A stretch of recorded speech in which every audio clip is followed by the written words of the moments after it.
Salah satu persyaratannya itu akreditasi program studi secara internasional. Hari ini katanya lebih 15 program studi sudah akreditasi nasional. Sudah 15. Yang dimentoring semuanya oleh teman-teman yang melakukan akreditasi internasional ABET di Fakultas Teknik pada 2016-2020.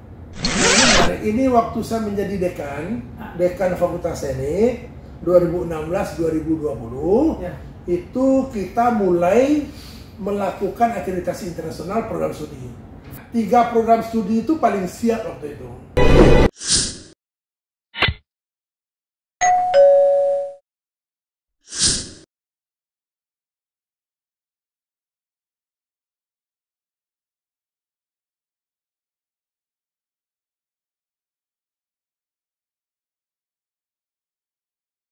Assalamualaikum Pak Dano. Waalaikumsalam warahmatullahi wabarakatuh. Alhamdulillah. Alhamdulillah semua. Apa kabar? Alhamdulillah sehat. Sehat, Pak? Alhamdulillah. Pak Dano, Ya. ada yang teringat oleh saya, Pak. Ya. Saya sudah putar-putar, kemudian juga sudah lihat-lihat solunan. Ya. Karena menarik, Pak. Ya. Jadi tanda tanya kecil bagi saya. Tapi Ya. mumpung ke Pak Wakil Rektor nih, Ya. UNAN itu kan sejak lama punya tagline atau motto yang luar biasa, untuk kejayaan bangsa. Untuk kejayaan bangsa. Nah, itu ketika itu kan dibuat dengan konsep masa itu ketika itu. Tahun 56. Tahun 56. Ya. Lalu kemudian perkembangan ilmu pengetahuan, teknologi dan segala macamnya bergerak dengan begitu cepat. Ya. Ya. Apakah masih cocok itu, Pak? Dalam kondisi kekinian, Pak? Saya rasa itu masih sangat relevan, Pak. Masih sangat relevan, Pak. Kenapa? Karena kan tujuan negara ini kan salah satunya mencerdaskan kehidupan bangsa. Itu tidak akan pernah bisa hilang. Nah, tujuan negara itu mencerdaskan kehidupan bangsa. Nah, salah satu yang diberi tugas mencerdaskan kehidupan bangsa itu Universitas Andalas. Ya. Artinya untuk menjadi kawah candera di muka, tempat dibekalinya putra-putra terbaik Ya. bangsa. Kalau dengan perubahan itu tadi, bagaimana kita menyikapi, Pak? Ya, karena tujuan negara itu salah satunya mencerdaskan kehidupan bangsa, dan upaya untuk mencerdaskan kehidupan bangsa itu diberikan salah satunya kepada Universitas Andalas untuk putra-putri terbaik bangsa. Nah, Universitas Andalas tentu semua yang dilakukan dalam rangka mendidik anak bangsa. Tujuannya untuk kejayaan bangsa. Oke. Nah, kalau begitu kita hubungkan dengan kondisi kekinian, Pak. Oke. Katakanlah hari ini yang paling tren, paling populer dan terus berkembang itu soal teknologi. Ya. Bagaimana pula UNAN menyikapi itu, Pak? Atau katakanlah perguruan tinggi menyikapi perkembangan teknologi dan segala macam itu? Oke, jadi kan sekarang itu terjadi yang namanya kemajuan teknologi dan inovasi digital. Yang kemajuannya itu eksponensial, sangat luar biasa. Ya. Nah, yang menjadi tugas kita tentu adalah kemampuan kita untuk beradaptasi, Pak Bidar. Beradaptasi. Bagaimana UNAN bisa beradaptasi dengan kemajuan teknologi yang terjadi begitu masif pada hari ini. Kuncinya itu adaptasi. Nah, ya, adaptasi ini bagaimana UNAN mengelolanya itu? Apakah mengelola mahasiswanya, tentu juga mengelola dosen-dosennya agar tidak tertinggal dengan teknologi yang berkembang dan dimiliki oleh yang lain. Jangan-jangan nanti kalau tertinggal kita teknologi kita dengan orang lain, ditinggalkan UNAN. Nah, sebetulnya ada 2 tantangan besar Universitas Andalas pada hari ini. 2 saja. Kalau dikaitkan dengan pertanyaan Pak Firdaus, dengan kemajuan teknologi dan inovasi digital yang terjadi pada hari ini, yang mengintervensi semua aspek kehidupan, termasuk tentunya perguruan tinggi. Ya. Nah, UNAN termasuk salah satu yang diintervensi oleh kemajuan teknologi dan inovasi digital itu. Di situ UNAN memiliki tantangan. Yang dua itu tadi. Satunya adalah tantangan untuk transformasi digital. Transformasi digital. Pasti, karena ada intervensi kemajuan teknologi dan inovasi digital di situ. Ya. Sehingga tantangan terbesarnya adalah bagaimana UNAM beradaptasi untuk bertransformasi digital.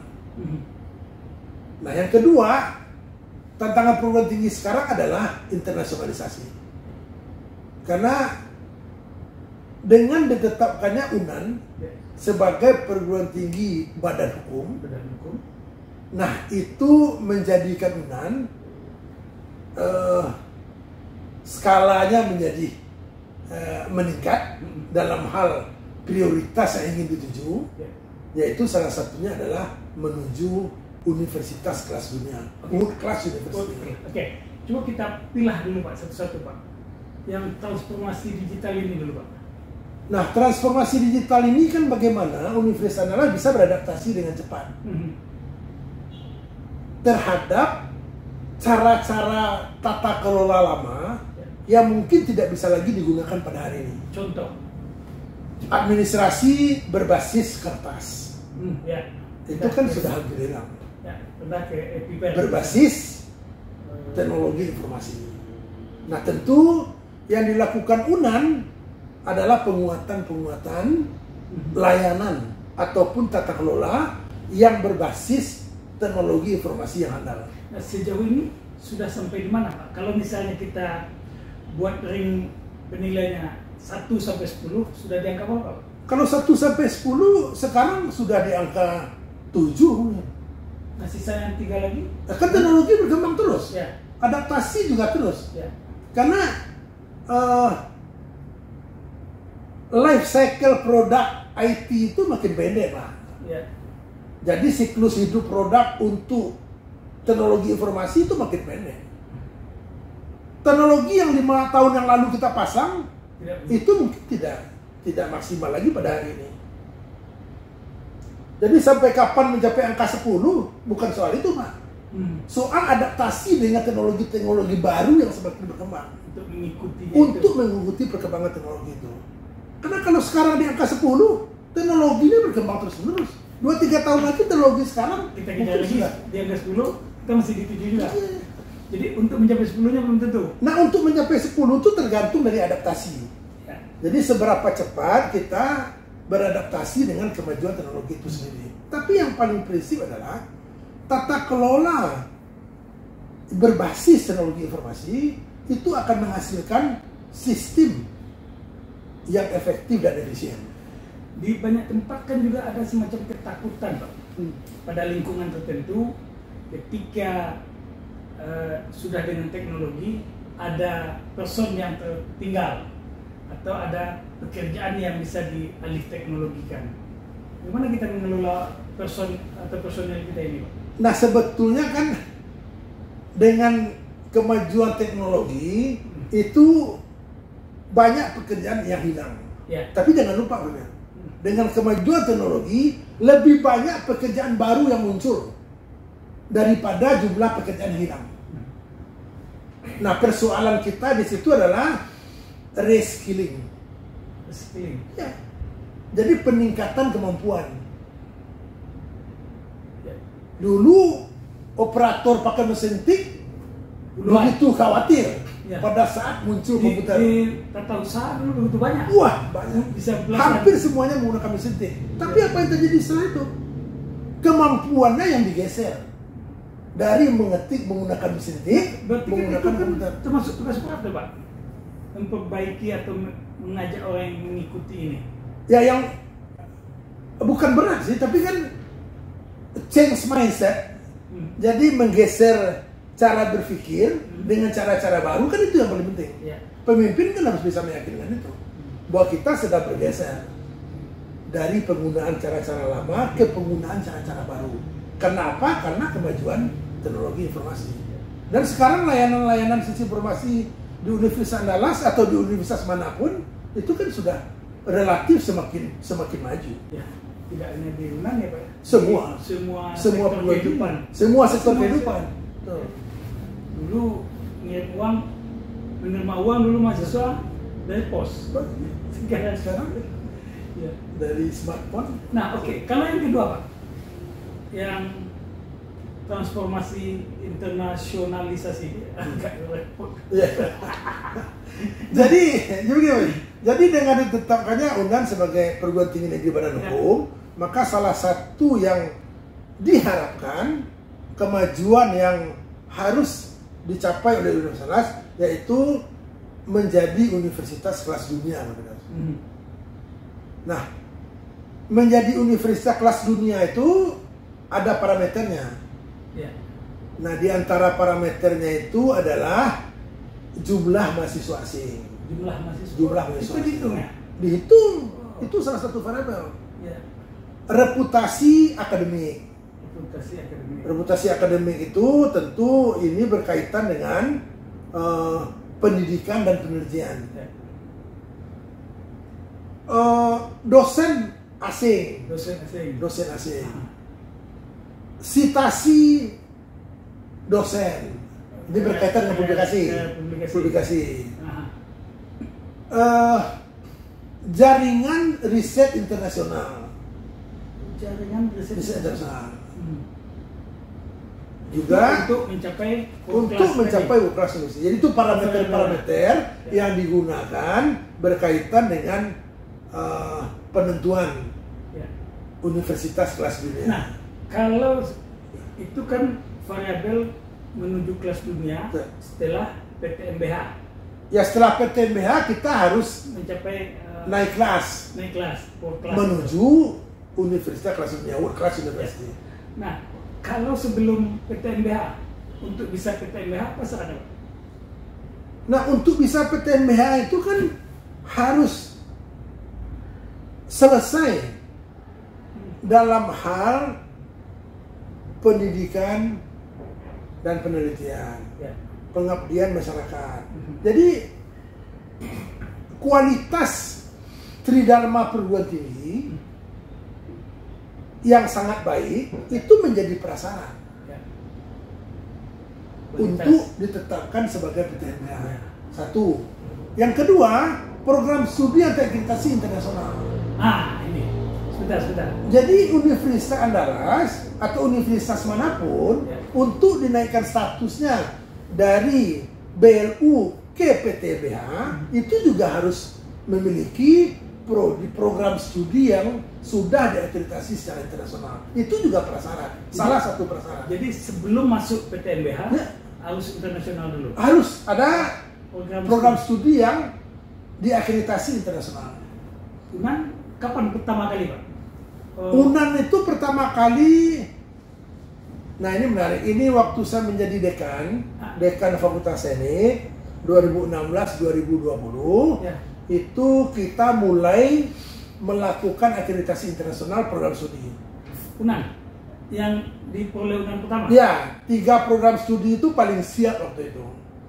Waktu itu? Ya, 5 program studi itu siap. Kita punya 5 program studi di Fakultas Teknik. Kita punya teknik mesin, punya teknik sipil, punya teknik industri, punya teknik elektro, dan punya teknik lingkungan. 5 program studi. Tapi 3 program studi, 5 jurusan di fakultas itu. 5 jurusan di fakultas itu yang siap untuk akreditasi internasional. Nah, bagaimana? Berarti kan ketika itu Pak Nano dekan ya? Ya. Mengelolanya ini, Pak. Ini kan berat ya? Nah, yang benar-benar siap waktu itu 3 jurusan. Ya, 3 prodi ya. Teknik mesin, teknik industri, teknik lingkungan. Nah, 3 itu sangat-sangat siap untuk kita dorong akreditasi internasional. Kita persiapkan dengan dukungan dari universitas. Ya. Waktu itu rektor Profesor Tarwisuni sangat mendukung. Ya, Pak Tadil. Sangat mendukung upaya-upaya akreditasi internasional program studi di fakultas ini. Jadi dengan segala upaya waktu itu, keberpihakan fasilitas, infrastruktur yang harus kita siapkan semua, miliaran itu yang didukung oleh universitas untuk mendapatkan akreditasi internasional dari Accreditation Board for Engineering and Education, ABET yang berbasis di Amerika. Itu saat itu ketiganya serentak atau satu persatu? Serentak. Serentak 30 dino. Ya, ya. Bukan satu-satu. Serentak Bapak. Jadi kita persiapkan 2016 proses akreditasi itu dengan dukungan universitas. Ya. Nah, kita siapkan itu bukan hanya kurikulum Ya. akreditasi internasional itu, tapi juga fasilitas, laboratorium, dosen, mahasiswa, alumni, semuanya harus direncanakan dan dikelola dengan baik. 2019 kita divisitasi dari Amerika. 2019. Jadi persiapannya itu 3 tahun, Pak. 3 tahun persiapan. Yang paling berat untuk mempersiapkan itu apa? Fasilitas infrastruktur. Iya.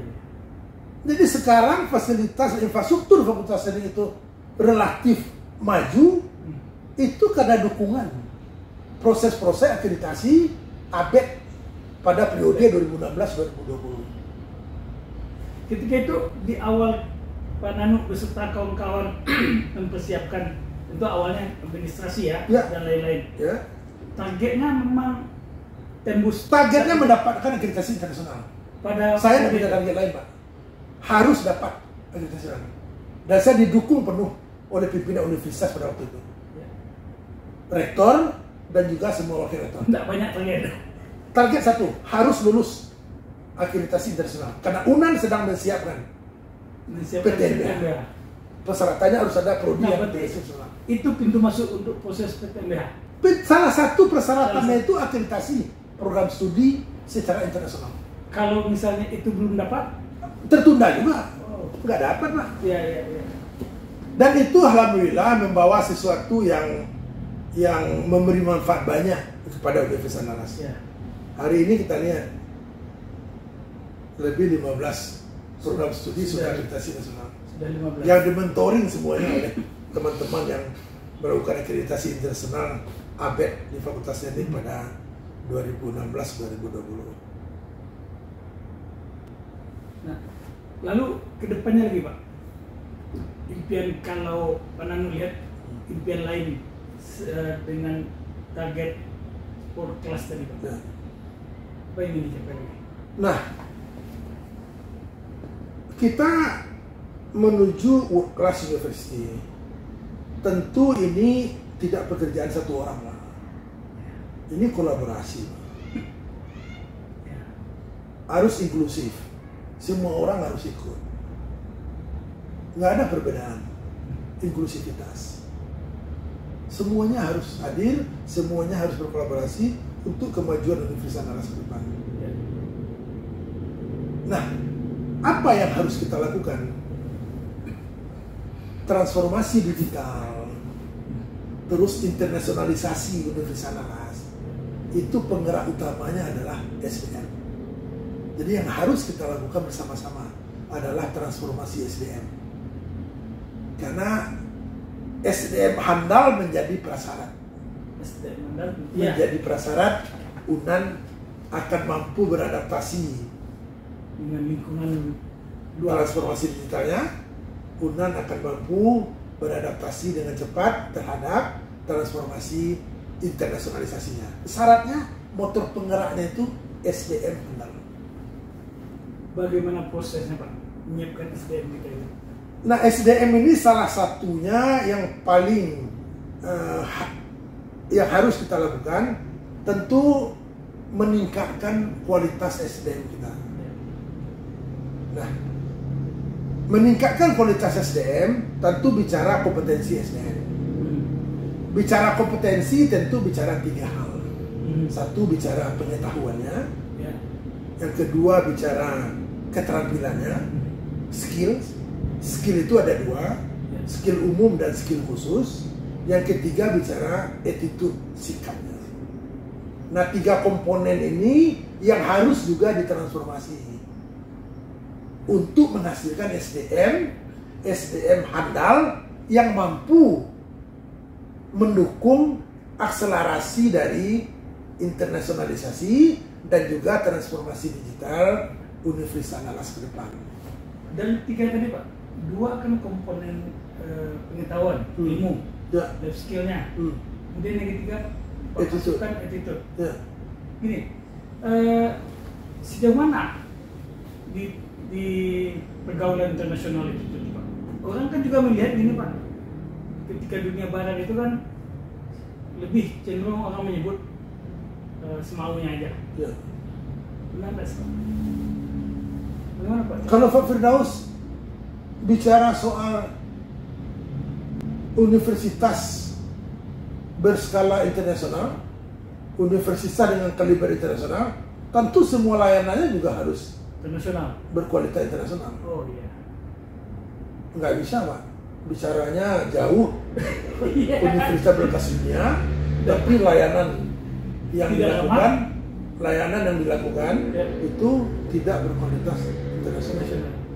Layanan berkualitas internasional itu tentu hanya bisa dilakukan oleh sumber daya manusia yang memang disiapkan untuk memberikan layanan internasional, baik dari segi pengetahuannya, dari segi skill atau kemampuannya, dan dari segi attitude-nya. 3 hal itu harus kita dorong berskala internasional juga, menurut kita gitu. Jadi harus dilakukan peningkatan kapasitas SDM secara terus-menerus.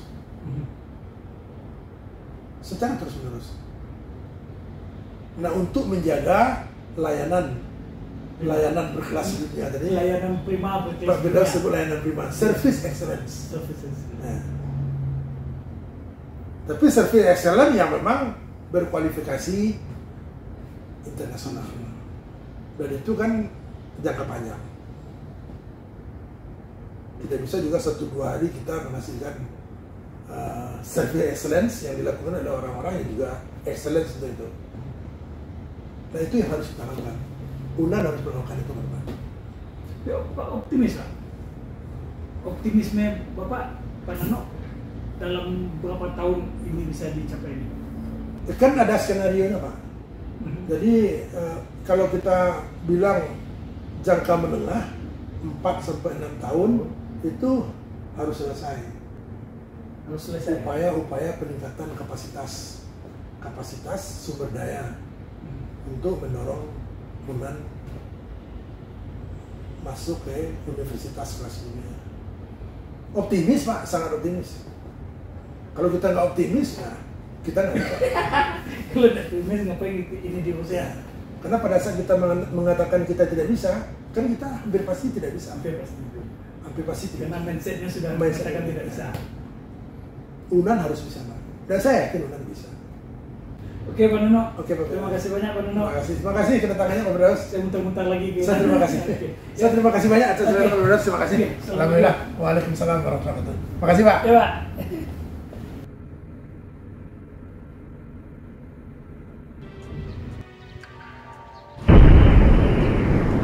Sampai di sini dulu jumpa kita kali ini, dan tetap dukung channel ini sehingga kami bisa memberikan informasi-informasi yang inspiratif untuk kita semua.